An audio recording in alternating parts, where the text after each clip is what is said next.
Hello दोस्तों, study with concept के इस स्टडी प्लेटफॉर्म पर आप सभी का स्वागत है। तो मैपिंग का पहला लेक्चर हो चुका है। उसमें हमने 10 साइटों को देखा था। आज जो बचे हुए हैं 10 उनको देखेंगे। इस तरीके से जो हमारा 2013 का मेंस का पेपर था, जो मैपिंग का पोर्शन था, वो कंप्लीट हो जाएगा 2 वीडियो में। तो आप लोग इस वीडियो को देखिए, लिखिए और प्लीज़ आपसे रिक्वेस्ट है, वीडियो को लाइक कीजिए, चैनल को शेयर कीजिए, सब्सक्राइब कीजिए, ठीक है, ताकि हमारा भी मनोबल बढ़ता रहे। तो देखते हैं, 10 हो गया था। यहाँ पर आप देख सकते हैं, एक ये पूरा पाषाण काल वाला हो गया था, मध्य पाषाण, मतलब यहाँ तक हो गया था आपका, 10 तक हो गया था। 11वें से हमको देखना है एक पूरा पाषाण कालीन स्थल से।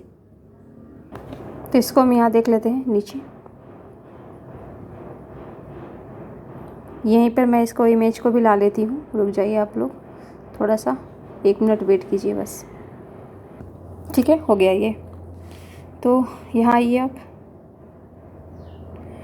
ये हमारा 11वां नंबर, ठीक है।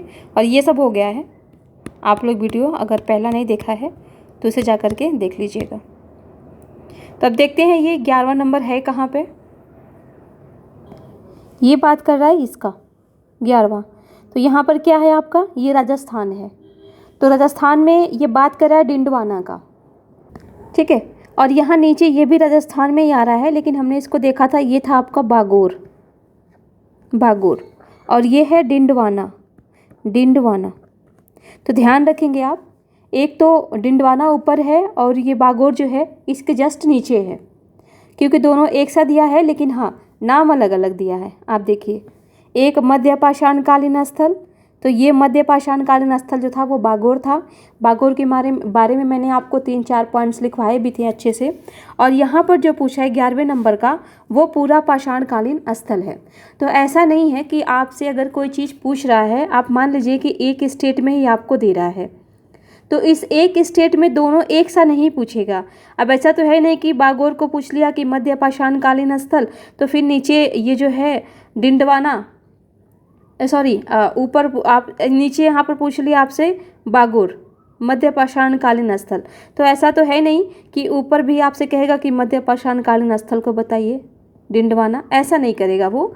अलग अलग कालों से संबंधित भले ही एक स्टेट में दे, उसी स्टेट का लोकेशन हो, लोकेशन का नाम तो अलग अलग आपका होगा ही, लेकिन अलग होने के साथ ही उसका संबंध भी अलग अलग कालों से होगा। तो ये चीज़ें आपको ध्यान में रख करके चलनी है। तो ये एक पूरा पाषाण कालीन स्थल के बारे में पूछ रहा था, जो हमारा है ये डिंडवाना। तो थोड़ा सा हम डिंडवाना के बारे में देख लेते हैं। तो पहला तो मैं आपको यही बता दें, यहाँ पर आपने पहचान लिया कि डिंडवाना है। दूसरा, ये कहाँ पर है, तो यहाँ पर लिखे डिंडवाना, डिंडवाना राजस्थान में है, राजस्थान में है। अब इसकी विशेषता लिखिए। तीसरा लिखिए, मैंने आपको क्या बोला था कि जिस काल से संबंधित है, यदि उस काल की विशेषताएं आपको पता हो तो आप आसानी से इसका 3-4 पॉइंट्स लिख सकते हैं। तो ये एक पूरा पाषाण कालीन स्थल है, तो जाहिर सी बात है कि पाषाण के उपकरण पाए जाएंगे। तो लिखिए यहाँ पे कि यहाँ से पूरा पाषाण कालीन पत्थर के औजार पाए गए हैं, औजार पाए गए हैं। ये हो गया आपका। फिर यहाँ पर चौथा लिख दीजिए, ये उपकरण क्वार्टजाइट और कठोर पत्थर से निर्मित होते थे। बस हो गया आपका। ये 30 शब्दों में ये हो गया, और आपने यहाँ पर बता दिया कि किसके बारे में बातें हो रही हैं, ठीक है। उसके बाद से हम आते हैं नेक्स्ट पे।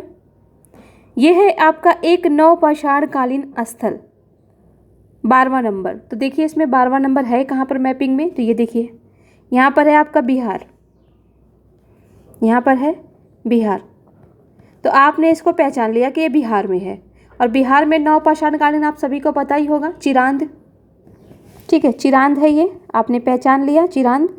और ये जो क्वेश्चन है ना, ये 2013 का है। आप 2022 का मैपिंग उठा के देख लीजिए और इसे भी 2022 का मैपिंग उठा करके देख लीजिए, सेम रिपीट है ये दोनों। और 2022 के ही मैपिंग में दोनों चीज़ें, ये दोनों लोकेशनों को है पूछा गया है। तो यदि आप बताइए कि इस तरीके से अगर आप PYQ भी तैयार करते हैं तो इस PYQ से भी आपका काफ़ी हद तक पकड़ हो जाता है कि कौन सी चीज़ें कहाँ पर हैं और किस काल से संबंधित हैं। तो अगर आपने जो भी बच्चे 2022 का मेंस दिए होंगे, यदि वो प्रीवियस ईयर के क्वेश्चंस को किए होंगे अच्छे से या फिर NCERT किए होंगे, तो बहुत ही बेहतरीन तरीके से इन स्थलों के बारे में बता पाएंगे और इनका पहचान कर पाएंगे। अब ये दोनों अगर आप ही मान लीजिए कि अगली बार बैठ रहे हैं एग्ज़ाम में, चलिए ये नहीं, हमने जो पीछे पढ़ाया उसके बारे में आपसे पूछ ले, तो जैसे कि पीछे वाला ये आपका क्लियर है, उसके बारे में आपको पता है कि कहाँ पर है, किस ज़िले में है, यहाँ तक आप बता देते हैं, तो जो 2.5 नंबर मिलता है ना, वो 5 नंबर दोनों में से आपका कोई नहीं ले जा पाएगा। 5 आपके फिक्स हैं। तो यही सब चीज़ें हैं जो ध्यान में रख करके आपको चलनी है। मैं बार बार आपको यही बोलती हूँ, ध्यान देने वाली बात मैं हमेशा बोलती हूँ, क्योंकि UPSC आपका हल्का नहीं है। जितना ही आप अपने माइंड को प्रखर करेंगे, जितना ही आप एक तरीके से कह सकते हैं कि जैसे बॉडी के लिए एक्सरसाइज करते हैं ना, बॉडी अपनी वो मोटापा ख़त्म करने के लिए, बॉडी को स्वस्थ रखने के लिए, उसी तरीके से आप माइंड को जितना ही एक्सरसाइज करवाएंगे, आपका माइंड उतना ही प्रखर हो करके आपको मतलब आउटपुट देगा। तो यही सारी चीज़ें हैं। तो इसके बारे में लिखते हैं थोड़ा सा हम। ये चिरांद के बारे में बात कर रहा है। अब यहाँ बता दें, यह बिहार में स्थित है। ये हो गया आपका। तो एक ये हो गया, आपने पहचान लिया। 2 ये हो गया। तीसरा लिखिए, देखिए यह है नवपाषाण काल के साथ ही ताम्रपाषाण काल से भी संबंधित है। मैपिंग का इंट्रो वाला अगर आपने देखा होगा वीडियो कि किस तरीके से मैपिंग की तैयारी आपको करनी है, तो उसमें भी ये सारे बहुत ही अच्छे तरीके से मिल जाएगा देखने को। और वहाँ पर ये भी आपको पता चल जाएगा कि कौन से रिसोर्सेज को कौन सा रिसोर्स आपको फॉलो करना है इसके लिए। हालांकि मैं पहले वाले लेक्चर में भी ये चीज़ बताई हूँ, इसी के पहले लेक्चर में जो हमने 10 साइट्स किए हैं कल, उसी में मैंने बताया आपको कि क्या क्या रिसोर्स आपको फॉलो करने हैं और यहाँ पर क्या क्या करवाया जाएगा। अब लिखिए चौथा, यहाँ पर एक प्रागैतिहासिक बस्ती की उपस्थिति का संकेत मिला है। बस हो गया आपका ये भी। अब आइए आप 13वें नंबर पे। 13वां आपका है एक ताम्रपाषाण कालीन स्थल। कारथा, कायथा, जोरवे, नागदा, यही होगा आपका। तो 13वां देखिए कहाँ है आपका 13वां, ये देखिए इसकी बात कर रहा है। और यहाँ पे कौन सा स्टेट है, यहाँ पर है महाराष्ट्र। ठीक है, तो महाराष्ट्र में ये जोरवे की बात कर रहा है। जोरवे ये ताम्रपाषाण कालीन स्थल है ये। तो पहला ये हो गया। दूसरा लिखिए, यह है महाराष्ट्र के दैमाबाद में है। इसका संबंध ताम्रपाषाण कालीन संस्कृति से है।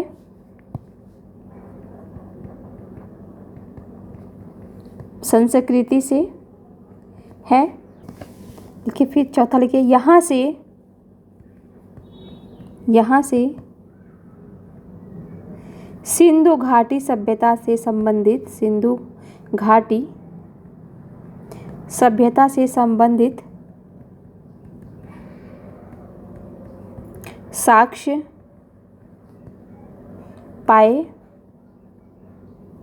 गए हैं। बस ये हो गया आपका। अब आइए 14वें नंबर पे,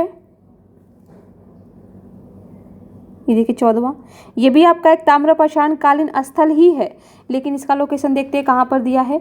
एक जगह तो नहीं देगा, ये देखिए यहाँ पर दिया है, सॉरी ये तो 18 है ना, 14 ये रहा ये। और यहाँ पर कौन सा स्टेट है, वो है पश्चिम बंगाल। ठीक है, तो अब आइए यहाँ पर, ये बात कर रहा है राजा डीबी का, ये है, तो यहाँ पर पहचान पहले कीजिए किसकी बात कर रहा है। ये बात कर रहा है पांडु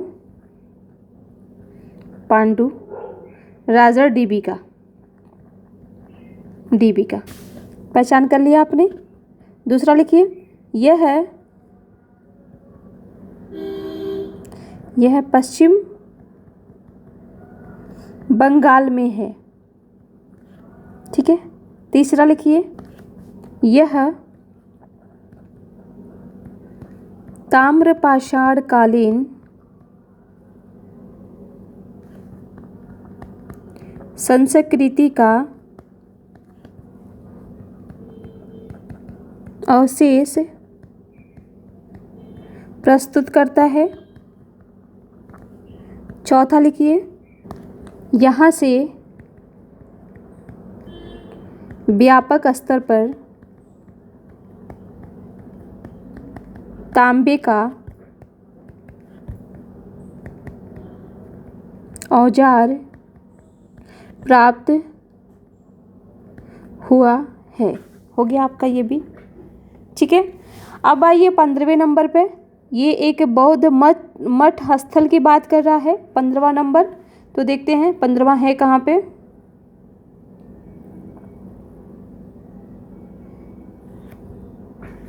ये देखिए यहाँ पे है, और यहाँ पर क्या है आपका, कश्मीर है। ठीक है, तो आइए 15 नंबर पे, और कश्मीर में आपको पता ही है बौद्ध मठ है लेह में, तो इसके बारे में देखिए 15वां नंबर पे। ये हेमिस मठ की बात कर रहा है, हेमिस मठ, हेमिस बौद्ध मठ है।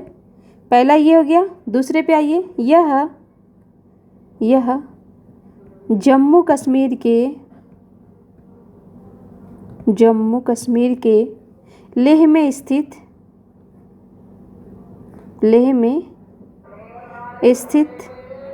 है। फिर लिख तीसरा, यह स्थल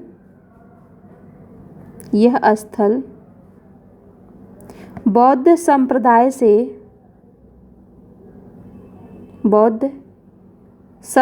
से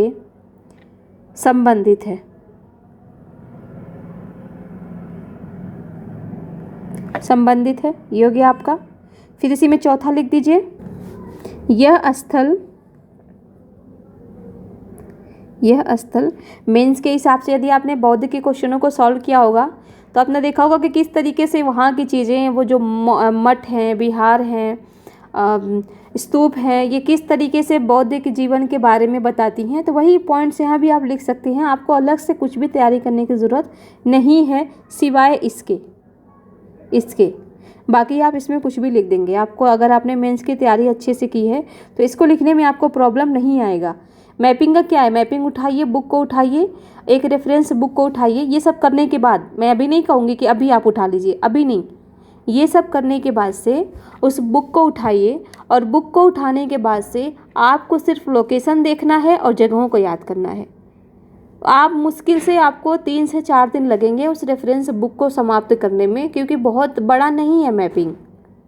ठीक है, यदि आपने अच्छे से किया, ढंग से किया, अब अगर आप लाइन बाय लाइन उसकी विशेषताओं को रटते हुए चलेंगे तब तो साल निकल जाएंगे और आपका कंप्लीट नहीं होगा। इसीलिए कहा जाता है कि केवल प्री पे फोकस मत कीजिए, आप उस पर भी फोकस कीजिए, मेंस पे भी फोकस कीजिए। और ये जो सारी चीज़ें हैं ना, कि किस तरीके से उनके संस्कृति, उनके समाज, उनके धर्म को बताता है, ये सारी चीज़ें आती हैं आंसर राइटिंग से। यदि आप डेली आंसर राइटिंग कर रहे हैं तो आराम से आप चीज़ों को समझते हुए चलेंगे। ऐसा नहीं है, आप खुद के लेवल पे भी कर सकते हैं। मैं ये नहीं कहूँगी कि पैड बैच चल रहा है तो आप उसको ज्वाइन कीजिए, वहाँ कीजिए, नहीं, आप खुद से भी कर सकते हैं, कोई दिक्कत नहीं है। ठीक है। तो खुद से ही कीजिए, आप खुद से लिखिए, खुद से उसको देखिए कि आपने कहाँ पर क्या कमियां छोड़ी हैं। थोड़ा सा बस हाँ ये कहूँगी, ये पॉजिटिव पॉइंट्स होता है कि बैच जब हम ज्वाइन करते हैं तो वहाँ पर जो कॉपी चेक करके दी जाती है तो हमारा माइंड मतलब अच्छे से काम करता है कि अच्छा हाँ ये भी पहलू सोचना चाहिए था जो मैं नहीं सोच पाया। तो खुद से सोचने में थोड़ा समय लगता ज़रूर है, लेकिन बढ़िया है। और पैड का यही फ़ायदा होता है कि हमें मतलब उतना टाइम नहीं लगता है। फिर अगर उससे मिलता जुलता कोई क्वेश्चन आता है तो हम तुरंत उसका फॉर्मेटिंग बना लेते हैं कि यही फॉर्मेट होगा उसका। तो बस ये अंतर होता है कि खुद से सीखने में थोड़ा टाइम लगता है और दूसरों के बताने में थोड़ा सा हम जल्दी चीज़ों को सीख जाते हैं। तब लिखिए, यह स्थल बौद्ध विचारधाराओं, उनकी संस्कृति,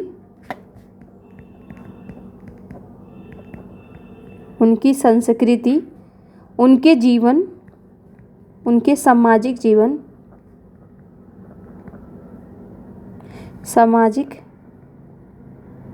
जीवन के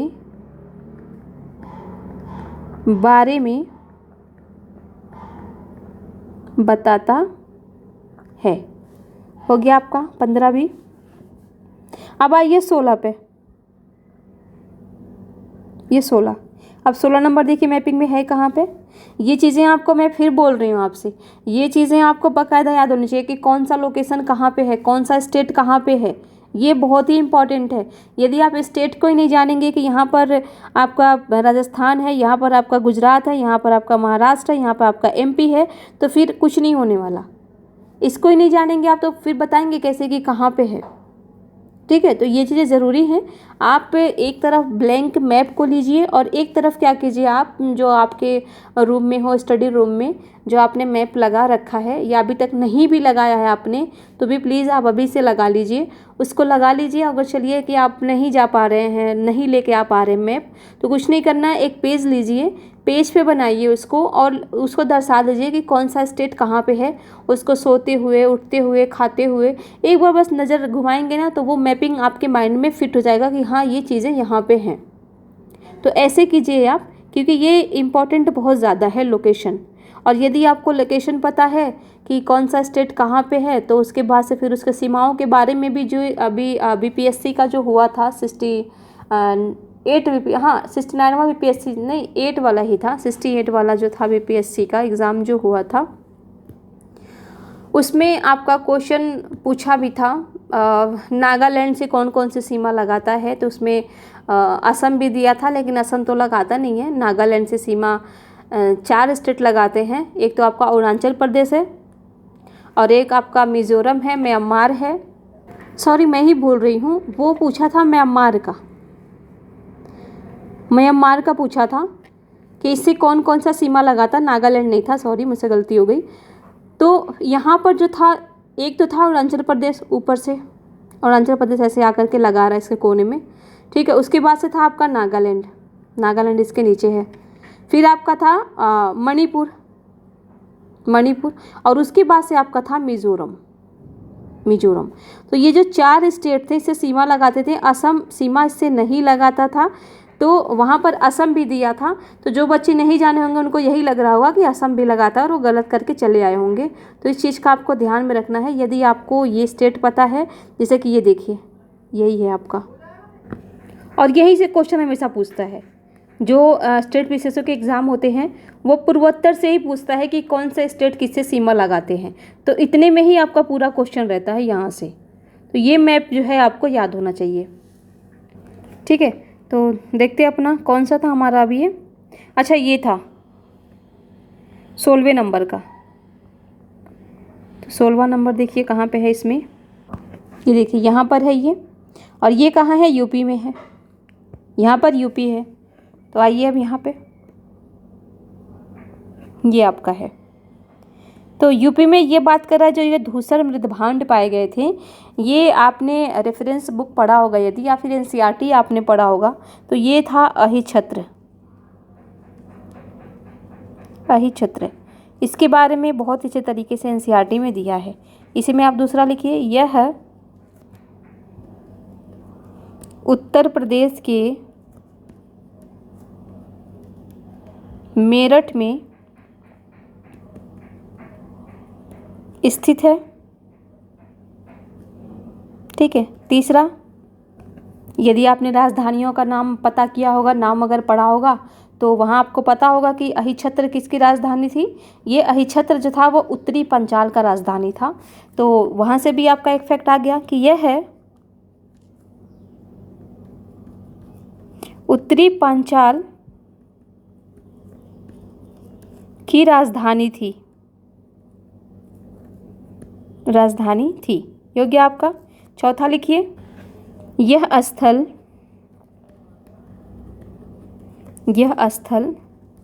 चित्रित धूसर मृदभांड, चित्रित धूसर मृदभांड के साक्ष्य प्रस्तुत करते हैं, के साक्ष्य प्रस्तुत करते हैं। ये हो गया आपका, इतना हो गया आपका, और यही आपका कंप्लीट हो गया। तो इसे आप लिख लीजिएगा। फिर आप देखिए, ये 16 हो गया। 17वां देखिए आप, एक प्रसिद्ध भारतीय दार्शनिक से संबंधित साइट। अब यदि आपने भक्ति सूफी साहित्य भी पढ़ा होगा ना, तो उसमें भी ये आ जाएगा दार्शनिकों का। तो दार्शनिकों का देखिए, लोकेशन देखिए, 17वां नंबर है कहाँ पे, ये देखिए 17वां यहाँ है। 10, 5, 15, 16, 1, 17। 17वां नंबर यहाँ है। और आपको पता है यहाँ पर क्या है, यहाँ पर है केरल। केरल, और केरल में किसका जन्म हुआ था, आदि शंकराचार्य का। तो उन्हीं से संबंधित ये साइट्स हैं। तो देखते हैं केरल के बारे में, यहाँ पर थोड़ा सा लिख लेते हैं 17वें के बारे में। ये कलाड़ी गांव है, कलाड़ी के बारे में पूछ रहा है। तो एक तो आपने पहचान लिया। दूसरा लिखिए, यह है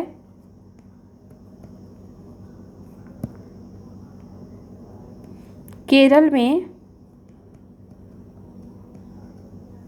स्थित है, या चेंज भी कर सकते हैं, यह केरल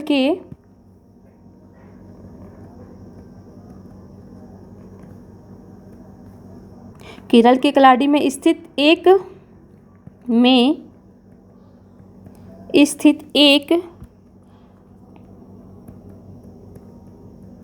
प्रसिद्ध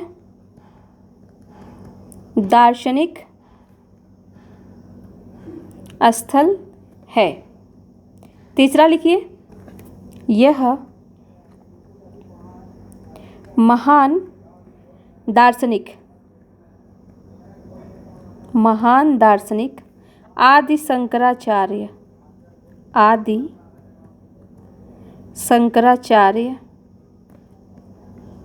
की जन्मस्थली है। चौथा लिखिए, आदि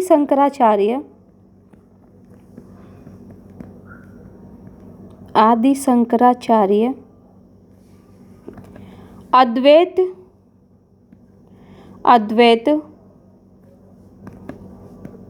अद्वैतवाद कर लीजिए, अद्वैतवाद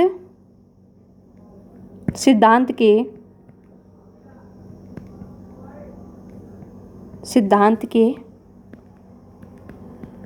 प्रतिपादक थे। अब ये अद्वैत सिद्धांत क्या है, इसको लेकर के क्या क्या विवाद रहा है, ये किस तरीके से भारत की स्थिति को बताता है, इससे क्या इसका प्रभाव पड़ा, ये जितनी भी सारी चीज़ें हैं, यदि आपने आर्ट एंड कल्चर का PT 365 वीडियो मेरा देखा होगा आपने, तो बहुत ही शानदार तरीके से वहाँ पर ये सारी चीज़ें कवर करवाई गई हैं।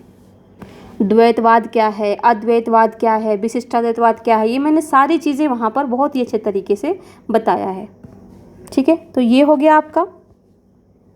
अब देखिए 19वें नंबर का, 17 था ना, 18वें नंबर पे आइए। 18वां नंबर है आपका ऐतिहासिक रॉक कट गुफाएं। देखिए कहाँ है 18वां, यही था ना ये, इसको मैं बार बार 18 पढ़ रही हूँ, ये 8 है, ये है 18। 10, 5, 15, 16, 17, 1, 18।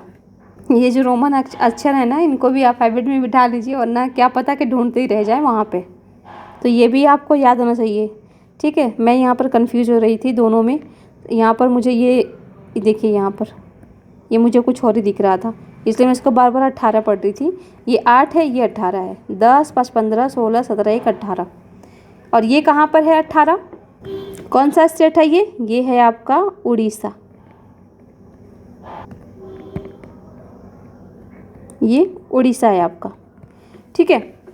तो अब लिखते हैं इसके बारे में, 18वें नंबर के बारे में। और किसकी बात कर रहा है उड़ीसा में? ये रॉक कट तो आपको पता ही होगा, रॉक कट गुफा। किसकी बात कर रहा है? उदयगिरी का, ठीक है। तो यहाँ पर आप सबसे पहले तो यही बता दीजिए कि ये उदयगिरी की बात कर रहा है।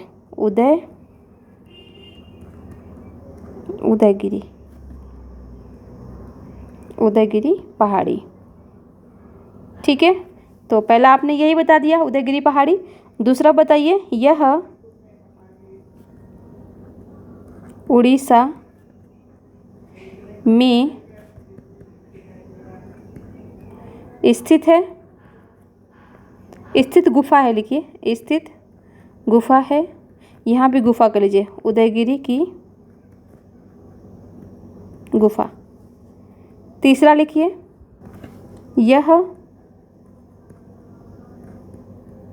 यह हिंदू और जैन धर्म दोनों से संबंधित था। तो लिखिए, यह हिंदू व जैन धर्म दोनों से संबंधित है। चौथा लिखिए, इन गुफाओं का निर्माण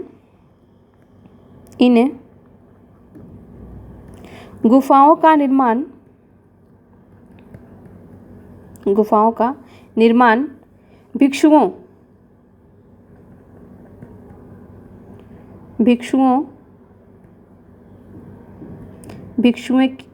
के विश्राम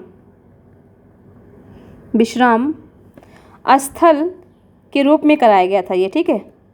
स्थल के रूप में कराया गया था। थोड़ा सा अंडरलाइन कर दीजिएगा जब आप इसका आंसर दीजिएगा ना वहाँ पे, तो थोड़ा सा ये बताइएगा कि ये हिंदू से है, ये जैन से है, ऐसे अंडरलाइन करते जाएगा ताकि ये और भी अट्रैक्टिव दिखे। भिक्षुओं के विश्राम, ठीक है, कहाँ है? उड़ीसा में। ऐसे करके थोड़ा सा आप अंडरलाइन करेंगे तो देखिए और भी अच्छा लगेगा देखने में भी, और एग्जामिनर भी देखेगा कि हाँ आपने अच्छे तरीके से चीज़ों को अंडरलाइन करके बताने की कोशिश की है, इसकी विशेषताओं को। अब आइए इस पे 19 पे, प्रसिद्ध किला। देखिए 19 है कहाँ पे इसमें? ये रहा 19। और ये कहाँ है? मतलब ये किस स्टेट की बात कर रहा है? तो ये कर रहा है चेन्नई। स्टेट तो इसका तमिलनाडु ही है, लेकिन ये जो किला है ना ये चेन्नई में है। तो यहाँ पर बताइए आप, आएगा तो तमिलनाडु में ही, वो 19 था ना। तो ये किसकी बात कर रहा है? किले की बात कर रहा है। तो चेन्नई में कौन सा किला है आपका? वो है आपका सेंट जॉर्ज फोर्ट। ये किला है आपका, इसके बारे में बात कर रहा है। तो बताइए दूसरा, यह वर्तमान चेन्नई में स्थित है। चेन्नई में स्थित है। तीसरा लिखिए, दूसरा, इसे फ्रांसीसियों ने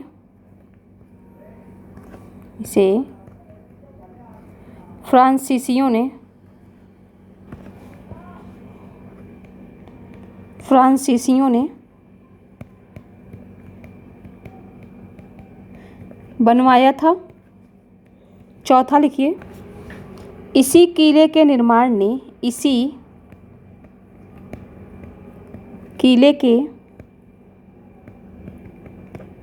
ने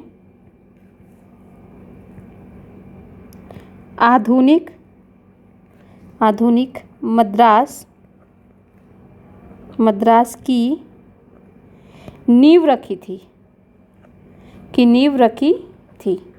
ये हो गया आपका, ठीक है। अब आइए लास्ट, 20वें नंबर का प्रसिद्ध साम्राज्य की राजधानी, राजधानी पूछ रहा है।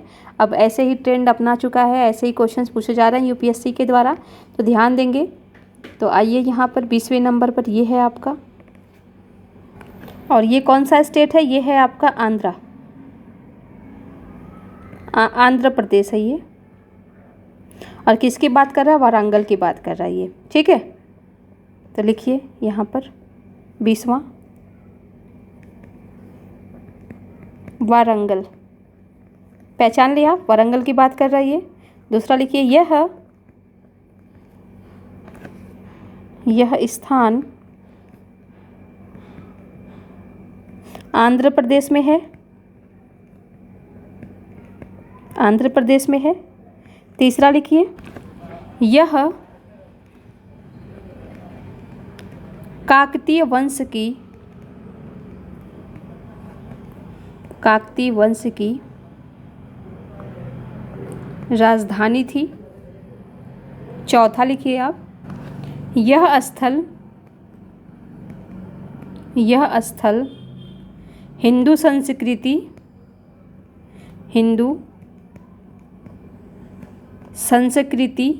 व तेलुगु संस्कृति के समान विकास के रूप में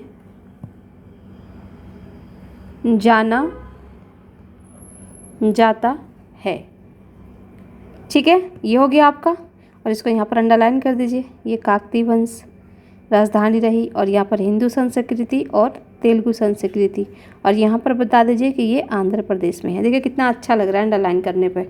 ये खाली देख लीजिए और इसको देख लीजिए, तो ये काफ़ी अट्रैक्टिव लग रहा है। इससे कॉपियाँ आपकी भरी भरी भी दिखेंगी। तो इन्हीं सारी चीज़ों को आपको ध्यान में रखना है। तो इस तरीके से जो हमारा ये 20 साइड्स थे, यहाँ पर आप देख सकते हैं। एक जो क्वेश्चन है वो 2.5 नंबर का है, और 20 का करना है आपको। 20 में 50 पूरा ये नंबर है, 20 का करने में 50 नंबर आपको मिलेंगे। तो इसमें से चलिए हम पूरा 50 नहीं लेके चल रहे हैं, हम 45 लेके चल रहे हैं, तो भी ये बहुत बड़ा मार्जिन है, ठीक है। तो इस चीज़ को ध्यान में रख करके आप चीज़ों को अच्छे से पढ़िए। और 13 का हमारा इसी के साथ ये कंप्लीट हो गया, और उसके बाद से हम 14 को देखेंगे, 2014 को, उसे भी अच्छे से करेंगे। और इसी तरीके से आपका जितना भी मैपिंग का क्लास है वो पूरा टोटल यूट्यूब के थ्रू ही करवाया जाएगा, और फ्री में। बस आपसे इतना रिक्वेस्ट है कि प्लीज़ आप लोग वीडियो को ज़्यादा लाइक कीजिए, शेयर कीजिए, चैनल को सब्सक्राइब कीजिए। Thank you.